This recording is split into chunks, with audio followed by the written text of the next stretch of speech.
이스라엘이 애굽을 탈출을 하고 구원을 받아서 광야 생활을 하는데 하나님께서 하나님의 장막, 하나님이 함께 하시는 성막을 지으라라고 말씀하시고 가르쳐 주셨습니다.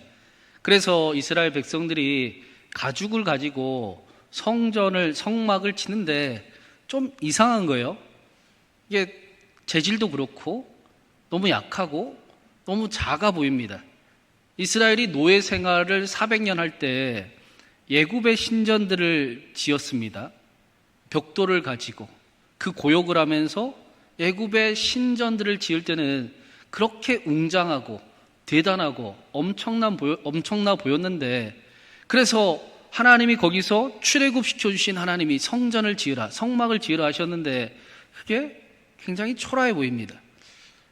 이럴 수가 있는가? 홍해를 가르신 하나님, 그때 당시에 최고의 권력, 세상 권력이라고 말하던 애굽에서 우리를 탈출하게 하신 하나님, 그 하나님이 계시는 신전, 그 장막이 이렇게 초라해도 되는가? 라고 의아해했을 겁니다. 그래도 하나님의 말씀대로 순종하여 성막을 만들고 그 안에 기구들을 다 만들고 하나님 앞에 말씀대로 봉헌해 드렸더니 구름이 임하시고 하나님의 영광이 그곳에 임하였습니다. 불기둥과 구름기둥으로 멀리 계셔서 보이지도 않고 껍데기만 있었던, 능력이 없던 애굽의 신전과는 다르게 하나님의 능력이 보이고 인도하심이 보이고 살아계심이 보이고 가장 영광스러운 성전이 되게 하셨습니다.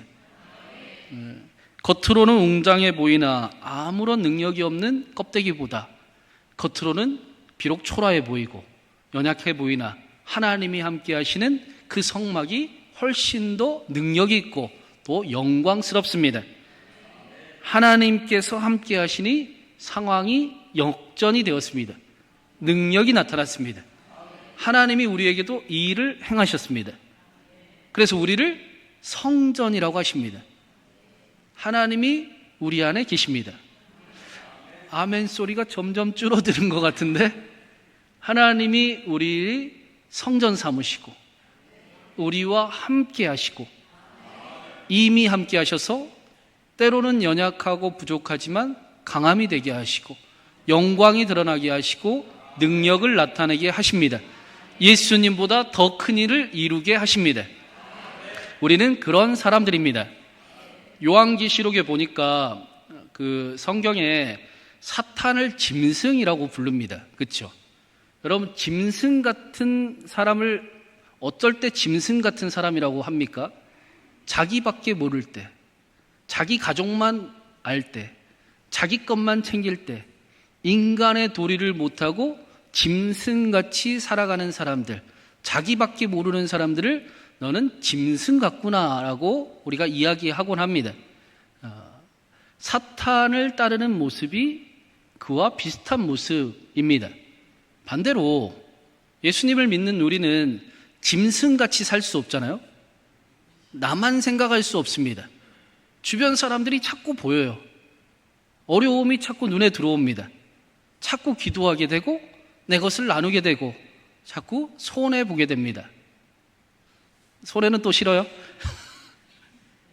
짐승 같은 삶을 별로 좋아하지 않고 사람다운 삶을, 멋진 삶을 꿈꾸며 살아갑니다. 그게 바로 우리들입니다. 근데 우리는 경험상 그 일이 쉽지 않음을 우리가 알고 있습니다. 오늘 말씀에도 왜 그렇게 어려운가, 그 일이 우리에게 소개되고 설명되고 있습니다. 우리 11절 12절 말씀을 한번 읽어보겠습니다. 11절 12절입니다. 내가 보매 또 다른 짐승이 땅에서 올라오니 어린 양같이 두 뿔이 있고 용처럼 말을 하더라. 그가 먼저 나온 짐승의 모든 권세를 그 앞에서 행하고 땅과 땅에 사는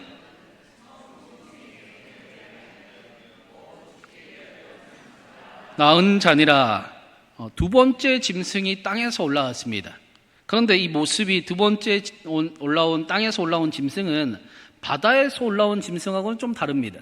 바다에서 올라온 짐승은 막 머리가 한 개가 아니고 막 뿔이 10개가 나 있고 7개의 머리 관을 쓰고 막 그랬지 않습니까? 짐승같이 두려운 모습이었는데 두 번째로 땅에서 올라온 짐승을 보니까 어린 양과 같습니다. 이 어린 양 같은 둘째 짐승은 바다에서 올라온 짐승과 똑같이 권세를 나타냅니다. 짐승을 경배하게 만듭니다. 야, 짐승을 따르는 것이 좋은 일이구나 라고 우리를 미혹합니다. 죽게 되었던 상처가 낫기도 합니다. 기적도 행한다는 거예요. 부활을 흉내내기도 합니다. 두 번째 짐승의 모습이 꼭 예수님 어린 양의 모습과 닮았습니다. 이 두 번째 짐승의 정체가 요한계시록 19장 20절에 나옵니다. 우리 19장 20절도 한번 읽어보겠습니다. 짐승이 잡히고 그 앞에서 표적을 행하던 거짓 선지자도 함께 잡혔으니 이는 짐승의 표를 받고 그의 우상에서 경배하던 자들을 표적으로 미혹하던 자라. 이 둘이 산채로 유황불 붙는 못에 던져지고, 땅에서 올라온 짐승을 요한계시록 19장 20절에서는 거짓 선지자다라고 이름을 합니다. 그러니까 사탄이 계급이 있어요. 사탄이 맨 위에 꼭대기 있고, 그가 세상의 권력, 세상의 가치관, 세상에 우리가 유혹당하기에 충분한 것들에게 권세를 주었습니다. 그리고 그 권세가 거짓 선지자들에게 이어져서 거짓 선지자들이 우리를 미혹합니다. 우리를 꼬십니다. 우리를 같이 그 길을 걸어가자라고 계속 유혹을 합니다. 거짓 선지자는 이단을 이야기하는 게 아닙니다. 이단만을 이야기하는 게 아니에요. 하나님보다 세상을 더 사랑하게 하는 사람들, 그런 것들을 이야기하는 겁니다. 하나님보다 세상이 더 좋아. 야, 시대가 어느 시대인데 그렇게 하나님을 믿느냐. 요즘에는 그렇게 믿는 건 아니고 이렇게 믿으면 돼 라고 우리를 하나님보다, 중요한 건 그거죠. 하나님보다 세상을 사랑하게 만드는 것들을 보고 거짓 선지자다라고 이야기를 합니다. 그런데 이 거짓 선지자의 모습이 표범 같지도 않고 짐승 같지도 않아요. 어린 양과 같고 우리에게 꽤 달콤하게 다가옵니다. 속아 넘어가 줘야 될 것 같고 심지어는 도와줘야 될 것 같습니다. 내가 그 안에서 역할을 해야 될 것 것처럼 느껴지기도 합니다. 드러내놓고 본색을 나타내면 경계라도 할 텐데 경계할 수 없고 오히려 도와주고 편이 될 모습으로 우리에게 다가옵니다. 바다에서 나온 짐승, 세상 권력, 세상적인 가르침, 쾌락적인 유혹들, 물질 만능주의, 그런 것들은 사실 우리가 꺼려하는 거지 않습니까? 여기서 누구 한 사람도 나는 그게 좋아요, 나는 돈이 제일 좋아요 라고 말할 수 있는 분은 한 사람도 없을 거예요. 그런데 가까이 가면 어떻습니까? 돈이 너무 좋아요. 세상을 따르는 일이 너무 좋습니다. 너무 달콤합니다. 겉으로 멀리서 봤을 때는 야, 저거는 가면 안 되는 길이지, 저렇게 살면 안 되지 라고 이야기했는데 그 안에 막상 가까이 가보니까 너무 좋습니다. 따라가고 싶습니다. 그 안에서 1등을 하고 싶은 마음이 듭니다. 오히려 물질 만능주의의 세상 권력에, 쾌락의 유혹에 안 따라가면 뒤처지는 존재가 되는 것 같기도 합니다. 손해보며 사는 삶이 오히려 세상을 따라가지 않는 삶이 손해보는 삶 같아 보입니다. 심지어는 둘째 짐승이 13절부터 15절에 이런 말씀이 있어요. 우리 한번 13절부터도 한번 읽어보겠습니다. 큰 이적을 행하되 심지어 사람들 앞에서 불이 하늘로부터 땅에 내려오게 하고 짐승 앞에서 받은 바 이적을 행함으로 땅에 거하는 자들을 미혹하며 땅에 거하는 자들에게 이르기를 칼에 상하였던 자가 살아난 짐승을 위하여 우상을 만들라 하더라. 그가 권세를 받아 그 짐승의 우상에게 생기를 주어 그 짐승의 우상으로 말하게 하고 또 짐승의 우상에게 경배하지 아니한 자는 몇이든지 다 죽이게 하더라. 이 짐승이 양과 같이 다가오기만 한 게 아니라 큰 이적을 행하면서 사람들을 미혹합니다. 칼에 상한 짐승이 다시 살아나기도 합니다. 능력을 행합니다. 우상을 만들라고 하더니 그 우상에게 생기를 불어넣어주고 우상을 섬기게 합니다.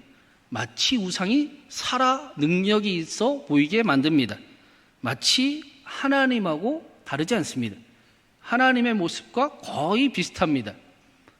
실제로 한국 사회는 이제는 돈을 신이라고 말하는 시대를 우리가 살아가고 있습니다. 돈에 생기가 있고 돈이 능력이 있고 돈이 우리를 조절하기에 충분한 힘을 가지고 있습니다. 우상 숭배를 꺼려하지도 않는 시대가 돼버렸어요. 얼마 전까지만 해도 점 보러 가는 게 시시하던 일이었는데 이제는 TV에 나옵니다. 여러분은 점 보러 안 가시지요? 점 보러 안 가면 이상한 사람처럼 여겨지는, 야, 뭐 그런 걸 그렇게 그냥 재미로 보는 거지 라고 말하는 시대를 우리가 살아가게 됐습니다. 그래서 17절에 보니까 사탄의 숫자가 777에서 하나씩을 뺀 666이라는 단어입니다. 사탄이 자신을 따르는 자들을 세웁니다. 그리고 인을 쳐줍니다. 너는 내 거야. 너는 세상에서 내 걸로 살아갈 거야. 낙인을 찍습니다. 14만 4천 명이 하나님의 택함을 받은 사람들이 생명책에 기록이 되고 이마에 인침을 받았는데, 그것처럼 사탄도 세상의 것을 우리에게 주고 우리에게 인침을 주고 너는 꼭 세상대로 살아가야 된다. 너는 교회 안에서도 그게 똑똑하다고 이야기해야 된다. 그렇게 가르치고 미혹하는 자가 되어야 된다라고 선택을 받았습니다. 666의 표를 받았습니다. 7이 완전한 숫자라면 유대인들이 가장 싫어하는 숫자가 6입니다. 6은 7과 같기 때문입니다.